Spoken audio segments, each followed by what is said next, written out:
najasatul kalbi wal khinzir wa far'i ahadihima wal mukhaffafatu baul sobihi alladhi lam yat'an ghairal labana wa lam yablugh al haulaini wal mutawassitatu sa'irun najasati. Hari ini cukup satu pasal, tapi insya Allah akan panjang pembahasannya. Mari kita terjemahkan ataupun dilihat dulu kata per kata. Paslun ini pasal ataupun bab ini yaitu menjelaskan apa? An-najasatu macam-macam najis. Salasun itu ada 3 jenis. Jadi ketika kita bicara najis, entah itu mungkin yang terlihat kasat mata atau mungkin bahkan kesentuh, keinjak dan yang lainnya, termasuk yang nempel di baju, di badan atau bahkan di tempat sholat, itu ada 3. Yang pertama mughalladhatun adalah najis mughalladhah. Yang kedua wa mukhaffafatun adalah najis mukhaffafah. Yang ketiga wa mutawassitatun adalah najis mutawassithah. Jadi kalau kita maknai apa maksudnya? Najis itu adalah ada 3 macam. Yang pertama najis mughalladhah, yang kedua najis mukhaffafah, dan yang ketiga najis mutawassithah. Nah, sekarang kita jelaskan apa itu mughalladhah, apa mukhaffafah, dan juga apa itu najis mutawassithah. Yang pertama di halaman 40 atau 38 baris ketiga, al-mughalladhatu, yang dimaksud najis mughalladhah adalah najasatul kalbi. Itu najis mughalladhah. Yang pertama mughalladhah itu adalah najis yang ada dalam anjing atau dalam fisik anjing. Jadi anjing apapun, apakah anjing pasar atau anjing tukang di kolong, tukang memburu juga, atau anjing pelacak dan handler semuanya, atau bahkan anjing piaraan yang mungkin sering dibeli sama orang-orang ternama, nah itu semuanya najis, adalah najasatul kalbi, berupa najis yang bersumber daripada anjing. Maksudnya bagaimana? Walau mu'allaman, walaupun itu anjingnya anjing terlatih, semacam polisi kan punya anjing pemburu, anjing pelacak, itu kan terlatih, bisa menembus dengan hidungnya, penciuman yang sangat tajam, dilatih, bisa memburu, bisa menangkap musuh dan lain-lain. Itu sama, apapun bentuk anjingnya, anjing biasa, anjing yang hebat sekalipun, itu tetap najis mughalladhah. Atau yang kedua adalah wal khinziri, dan najis yang bersumber daripada babi. Babi mana? Babi ngepet juga sama. Babi hutan apalagi, babi piaraan pun yang sering dimakan oleh agama luar kita pun juga sama. Jadi artinya anjing ataupun babi, mahal ataupun murah, kecil ataupun besar, bahkan kurus ataupun gemuk, semuanya itu najis mughalladhah. Termasuk yang ketiga wal far'i ahadihima, dan anak atau turunan dan yang dilahirkan oleh keduanya. Maksudnya bagaimana? Tidak hanya anjingnya saja, induknya, jantan betina, tidak hanya babi, tapi anak atau yang dilahirkan. Nah, ini penting buat kita bahas. Kalau anjing mungkin sudah jelaskan seperti itu ataupun babi, tapi ini yang dilahirkan oleh keduanya, apakah oleh anjing atau oleh babi. Yang dilahirkan ini, para bapak sekalian, ini ternyata yang dilahirkan oleh hewan anjing ataupun babi ini mungkin tidak mesti 100% yang sama. Umpamanya ada anjing melahirkan anjing, itu sudah wajar. Babi melahirkan babi sudah wajar. Tapi mungkin persilangan, umpamanya anjing dikawinkan dengan babi melahirkan yang bentuknya aneh-aneh, misalnya begitu, itu bisa jadi terjadi. Jadi apapun yang dilahirkan oleh kedua binatang ini, entah anjing melahirkan anjing atau anjing melahirkan babi, atau sebaliknya babi dengan babi, babi dengan anjing, itu pun juga najis. Atau bahkan lebih daripada itu, hewan kedua tadi melahirkan di luar yang buat, umpamanya anjing melahirkan kucing, itu juga sama najis. Jadi seandainya punten ada anjing, misalkan ternyata sama majikannya dikawinkan oleh dengan kucing, begitu ternyata si anjing melahirkan kucing, ini ada juga najis. Apapun yang dilahirkan oleh anjing ataupun oleh babi, itu semuanya najis. Atau sebaliknya, babi melahirkan apa? babi melahirkan kambing, kan itu sama-sama gede tuh fisiknya. Misalkan babi yang gede, babi hutan dipiara, ternyata dipacakuin atau dikawinkan dengan apa? Dengan domba, dengan kambing, melahirkan kambing, itu juga sama najis. Atau yang ketiga, punten bahkan sama sekali sangat tidak diinginkan oleh kita, ada babi misalkan melahirkan manusia, itu sama. Itu kadang-kadang di mana ada begitu. Namanya zaman misalnya terjadi antara manusia bertemu dengan binatang dan kemudian melahirkan, ternyata yang dilahirkan oleh babi ini malah anak manusia, itu juga sama najis. Jadi artinya apapun makhluk, hewan ataupun binatang, kecil ataupun besar, yang dilahirkan daripada keduanya itu juga termasuk najis mughalladh. Bahkan ada perbedaan namun ketika bagaimana? Ketika misalkan ada persetubuhan antara manusia dengan anjing misalkan atau manusia dengan babi, dan ternyata melahirkan, ini yang dilahirkan oleh si anjing atau si babi ini adalah ternyata sepotong-sepotong, kepalanya leher ke atas bentuk manusia. Kata para ulama, wal mutawalladu baina kalbin wa syatin najasun. Ini contoh misalkan kepada ujar ke manusia tapi ke binatang. Hewan ataupun anak yang lahir daripada perkawinan atau persetubuhan antara anjing atau babi dengan domba dan melahirkan anak, apakah itu bentuknya babi atau bentuknya anjing atau bentuknya juga domba, lahir daripada anjing ataupun babi padahal jantannya berupa domba, maka itu tetap najis. Itu yang pertama. Bagaimana kalau manusia?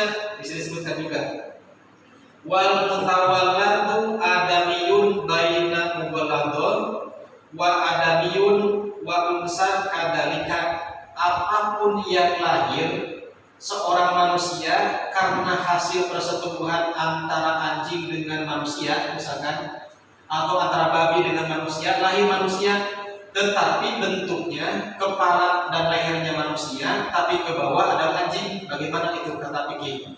Disebutkan itu adalah bagi anak tersebut atau bagi makhluk tersebut boleh untuk melaksanakan sholat. Contoh begini betul.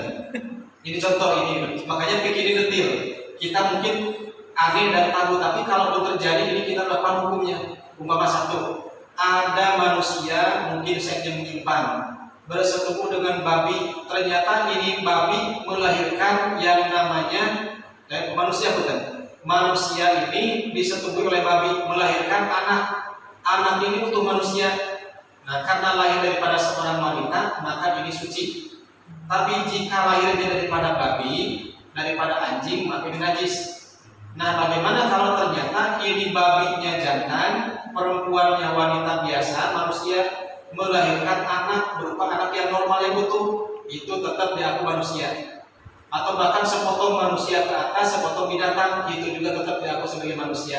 Jadi artinya kalau untuk konteks seperti ini hati-hati kita jangan sampai terjadi. Termasuk binatang, bukan umpamanya ada orang bersetubuh dengan domba manusia, itu kan lahir dombanya bentuknya manusia sepotong, domba sepotong, bagaimana dibenci apa enggak? Jangan. Tetap hukumnya manusia. Apalagi dombanya betina, laki-lakinya manusia, melahirkan manusia, itu juga tetap hukumnya sebagai manusia. Makanya alhamdulillah yang terjadi itu yang pertama. Nah, selanjutnya yang kedua disebutkan juga di sini tidak hanya lahir ini jenis manusia seperti tadi kucing. Ada kucing terlahir daripada hewan yang namanya anjing, itu tetap najis. Ataupun dari babi juga sama. Maka kesimpulannya adalah jika ada anak kemudian manusia tersebut lahir daripada anjing, lahir daripada babi, entah itu bentuknya manusia utuh ataupun sepotong, tetap itu hukumnya najis karena induknya adalah daripada mughalladh. Itu yang pertama. Yang kedua adalah tentang najis mukhafafah. Mari kita lanjutkan. Wal mukhafafatu di halaman 39 atau halaman 41. Wal mukhafafatu, dan yang dimaksud najis mukhafafah artinya apa? Mukhafafah artinya najis yang paling ringan. Kalau mughalladh najis yang paling berat. Kalau mukhafafah najis najis yang paling ringan. Apa pengertiannya? Adalah baulus sobiyi, air kencing anak laki-laki. Nah, jadi ini khusus mughalladhah ini tidak ada yang lain. Najis mukhafafah ini adalah pertama kencing anak laki-laki. Yang bagaimana? Yang kedua alladzi lam yat'am, yang belum mengkonsumsi atau makan apapun.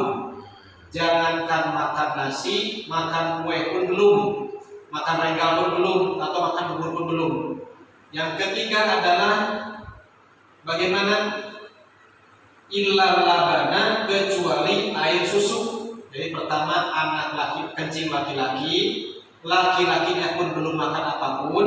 Yang ketiga kecuali hanya mengkonsumsi air susu. Susu apa? Susu dari ibunya, ASI, itu juga sama. Ataupun formula semacam susu yang serbuk, itu juga sama.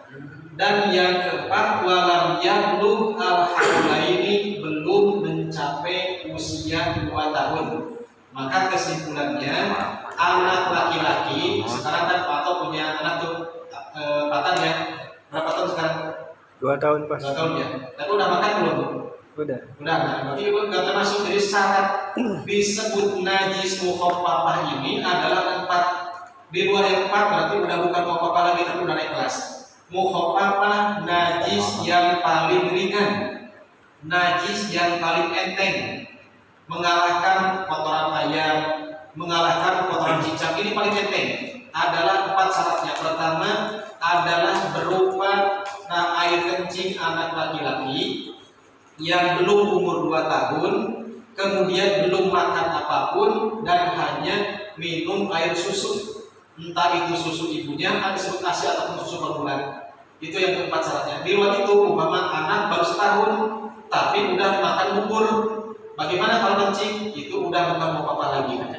Atau anak baru 6 bulan, 7 bulan, ternyata anak ini udah makan regal, atau udah dikasih pisang, dikasih pepaya, itu juga anak udah hilang mukhafafahnya.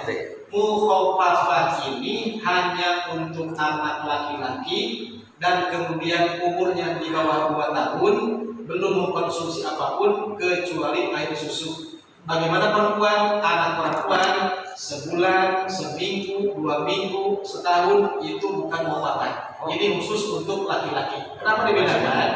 Nah, coba kita rasakan. Anak laki-laki dengan anak perempuan, kalau air kencingnya mereka keluar itu beda baunya. Coba merasakan, misalkan kita siapa yang punya anak di sini? Abang belum ya? Mas Aki belum ya, bisa satu ya? Kedua, perempuan apa laki? Laki semua. Laki semua ya? Berarti baru Bapak kan 2 dosa, perempuan 1 laki-laki. Coba mungkin dulu pengalaman ketika yang cikal yang perempuan sama sekarang yang laki-laki, itu kan kencingnya beda ya, baunya agak menyengat. Nah itu kenapa berbeda? Karena kencing perempuan dengan kencing laki-laki berbeda. Maka oleh karena itu ketika untuk laki-laki, anak bayi yang masih di bawah 2 tahun belum mengkonsumsi apapun, najisnya pun cukup paling ringan, beda dengan perempuan. Nah kalaupun dia udah sebelum 2 tahun tapi udah makan, itu sama dengan status anak perempuan. Jadi perbedaannya begini, anak laki-laki kurang dari 2 tahun belum makan apapun, statusnya mukhafafah air kencingnya. Tapi anak perempuan seminggu, 2 minggu, sebulan, apalagi lebih dari itu, tetap hukumnya udah mutawasithah. Itu satu. Yang kedua adalah itu pun anak laki-laki kalau udah makan hilang status mukhafafahnya setara dengan najis perempuan atau anak perempuan. Nah untuk konteks air susu, bagaimana susunya? Ini disebutkan di fikih, tidak hanya air susu ibunya. Umpama punten, anak lahir seorang laki-laki usia 1 minggu, ternyata ibunya sakit, beli formula nggak mampu, ternyata dipaksakan air susu ibunya nggak kuat, dan akhirnya diupahkan ke tetangga sebelah saudaranya, Bu, tolonglah panggil supir anak saya 1 minggu aja, bisa kami buruhan. Itu juga sama. Yang penting ini anak nyusu bukan makan. Artinya kalau minum itu tidak masalah kalau minum, tapi ini nyusu. Kalau nyusu entah dari ibunya ataupun dari iparnya atau siapapun, atau bahkan punten dari binatang sekalipun, dengan cara apa? Jelas susu sapi diperas, diminumin, atau bahkan beli formula itu boleh. Atau bahkan dikatakan sekalipun ini anak disusukan dengan menggunakan air susu hewan yang najis, Contoh tadi umpamanya ada anjing susunya padahal misalkan peres dimiliki anak, itu tetap anak statusnya masih nyusu dan untuk konteks air kencingnya najis masih mau apa, kecuali ini anak adalah kalau dewasa, itu seperti itu. Nah maka di sini Bapak-Bapak sekalian, untuk menyusukan anak ini sebetulnya berkaitan dengan panggilan anak kepada orang tuanya. Mencegahnya begitu, seperti ini contoh begini. Anak yang disusui oleh ibunya, berarti ibunya air apa? Air susu ibu, kan begitu. Air susu ibu disebut ASI. Tapi jika anak ini oleh bapaknya dipanggilkan ke orang tuanya adalah bunda, maka airnya apa? Air susu bunda, kan begitu, asbun, kan begitu. Nah kalau seandainya air susu ini si anaknya ternyata panggil ke ibunya mama, maka bukan ASI tapi asma, air susu mama, kan begitu. Jadi hati-hati dengan menyebut orang tua. Kalau ibu maka air susu ibu, kalau bunda asbun, kalau mama asma, kan begitu. Tapi kalau ternyata air susunya ibunya dipanggil umi, berarti asuh, gitu. Nah jadi oleh karena itu dihilangkan gitu. Makanya ini tentang susuan. Anak yang anak laki-laki belum 2 tahun dan kemudian kencing, maka ini najisnya mukhafafah dan ringan. Bagaimana caranya nanti kita jelaskan di depan. Yang ketiga adalah najis mutawasito. Wal mutawasitotu, dan najis mutawasito adalah sairun najasati, najis lain yang dua, bukan daripada anjing, babi dan anak turunannya, bukan daripada kecil laki-laki, tapi di luar. Bagaimana contohnya? Pertama, yang dimaksud najis mutawasito, contohnya pertama adalah baulun walau min tiklin, kencing walaupun dari anak kecil, anak 3 tahun, anak 2 tahun, anak setahun, tapi udah makan, itu najis mutawasito, atau anak perempuan.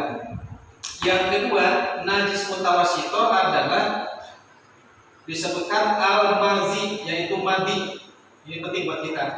Madi ini adalah apa? Wahwa ma'un asfaro, kemudian sahinun yahruju goliban inda suron sahwat. Ini penting buat kita. Yang dimaksud najis mutawasito yang kedua contohnya adalah air madi. Kalau ingin dilihat mungkin dilihat di surahnya di halaman 41 atau di halaman 39 baris ketiga dari bawah. Silakan lihat baris ketiga dari bawah. Di halaman 41 atau halaman 39. Baris ketiga dari bawah, wasani yang kedua najis mutawasito itu adalah al-madi, yaitu madi. Apa itu madi? Madi adalah wahwa ma'un asfaro, cairan yang berwarna kuning, itu madi. Kemudian sahinun, agak amis, bau hanyir. Nah kira-kira apa pernah kita alami enggak? Jadi dari kemaluan ini keluar madi. Apa itu madi? Madi adalah cairan berwarna kuning, agak kuning-kuningan, bukan kuning tapi agak kuning. Kemudian ketika dicium agak amis, agak hanyir. Nah, bagaimana keluarnya? Yahruju, yang keluar goliban, biasanya indah suron sahwati, ketika sahwat sedang muncak. Jadi penting buat kita bahas. Jadi di kemaluan kita Bapak sekalian, kemaluan laki-laki pada khususnya minimal mengeluarkan 4 cairan. Pertama cairan kencing, itu jelas najis. Yang kedua cairan sperma, itu najis. Yang ketiga air madi, itu najis. Di sini madi adalah cairan yang berwarna kekuning-kuningan, baunya pun agak amis atau rada hanyir, keluarnya biasanya ketika sahwat mulai naik. Ngerti nggak begitu? Berapa berkorplay lah begitu seperti itu. Sahwat ketika mulai naik. Nah kemudian rasanya bagaimana? Bila lazatin, tapi tidak terasa nikmat. Coba betul nggak? Kalau yang nikmat apa yang nikmat keluarnya?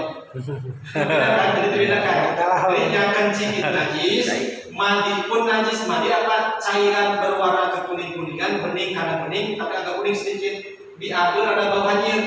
Nah keluarnya biasanya ketika sahwat mulai naik, tapi tidak terasa enak, cuma kalian doang kan begitu. Itu biasa begitu. Nah kemudian walau ba'da surutin atau setelah keluar. Jadi sebelum keluar, sebelum naik dan setelah puncak. Maksudnya bagaimana? Sebelum orgasme dan sesudah orgasme. Coba bayangkan, pernah kan kita alami ya? Sebelum puncak ada cairan yang bening, itu namanya mati. Atau setelah keluar air mani, di ujung kadang-kadang ada juga cairan bening, itu juga mati namanya. Dan ini adalah kata para ulama, wa aksaru ma yakunu bin nisa inda mula abadihinna. Kebanyakan air mani ini adalah paling sering dialami oleh perempuan ketika dimainkan oleh laki-laki. Ini buat kita. Jadi perempuan ini ketika lagi mungkin pemanasan itu biasanya keluar cairan itu. Ini bukan keputihan, tapi ini namanya mani. Air mani ini biasanya keluar ketika lagi di awal-awal permainan seperti itu keluar. Itu namanya mani. Dan kalau netes ke baju, netes ke pakaian, ataupun nempel ke badan, itu najis wajib untuk disucikan. Dipakai sholatnya gak sah. Contoh begini, abang misalkan lagi main sama istrinya, ternyata kan belum menjatuh, ternyata kalau cairan, nah ini netes ke celana dalam, netes ke sarung, itu jangan dipakai sholat, itu najis. Itu disebut mandi. Kemudian yang ketiga adalah najis mutawasito, ini di halaman 42 atau di halaman 40 bagi kita yang beda. Itu adalah al-wadi. Apa itu wadi? Wadi adalah ma'un abiyado. Ini di tengah di halaman paling atas. Asalisu wadiyun, yang ketiga adalah air wadi. Apa itu wadi? Wadi adalah wabuat ma'un abiyado, cairan yang berwarna putih. Beda kan kalau yang kecil kadang-kadang keruh, kadang-kadang kuning, kadang-kadang bening. Kalau mani itu kan mani itu agak putih tapi agak pekat. Kalau yang namanya wadi, apa namanya wadi ya? Kalau wadi itu adalah cairan yang putih, seperti santan, seperti cipati beras gitu, putih. Ini bagaimana? Kadaro sahin, yang agak keruh, putih tapi kotor dan bau anjir, bau amis. Tapi keluarnya bagaimana? Yahruju, keluar ida akobal bauli, setelah selesai kencing. Nah makanya kita kalau habis kencing disunahkan untuk ngadehem, mencegah sunah. Habis kencing dicekok, ditekan biar keluar. Kadang-kadang habis kencing kita cekok berdiri suka ngacet itu najis. Nah cairan yang keluar habis kencing itu biasanya warna putih. Dan putih ini mungkin mirip-mirip semacam saji, santan dan lain begitu. Atau kadang-kadang bening. Yang keluar habis kencing itu namanya wadi. Atau yang kedua, wadi ini keluar ketika indah hamli syai'in al-asakil, ketika membawa beban berat. Umpamanya misalkan kita lagi jalan musim hujan, kemudian motor mogok, oleh kita didorong, banyak kempes didorong, ternyata berat. Saking beratnya sampai keluar cairan di kemaluan kita. Cairan yang keluar di kemaluan itu bukan kencing, bukan madi, bukan mani, tapi itu namanya wadi. Adalah cairan yang keluar di kemaluan karena beban berat. Atau kita manggul semen batu yang 50 kg berat sampai ke den, akhirnya keluar cairan, itu juga wadi, namanya najis. Itu ketiga. Dan yang keempat, yang dimaksud najis mutawasitoh adalah ar-robimu al-rausun, yaitu kotoran cicak, kotoran apalagi kecoa, atau bahkan kotoran ayam, kucing dan lain. Apapun bentuk kotorannya, kotoran manusia sekalipun semua tergolong najis mutawasitoh. Untuk berarti apa? Berbagai macam aib itu namanya najis mutawasitoh. Apapun bentuknya, kadang-kadang punten cicak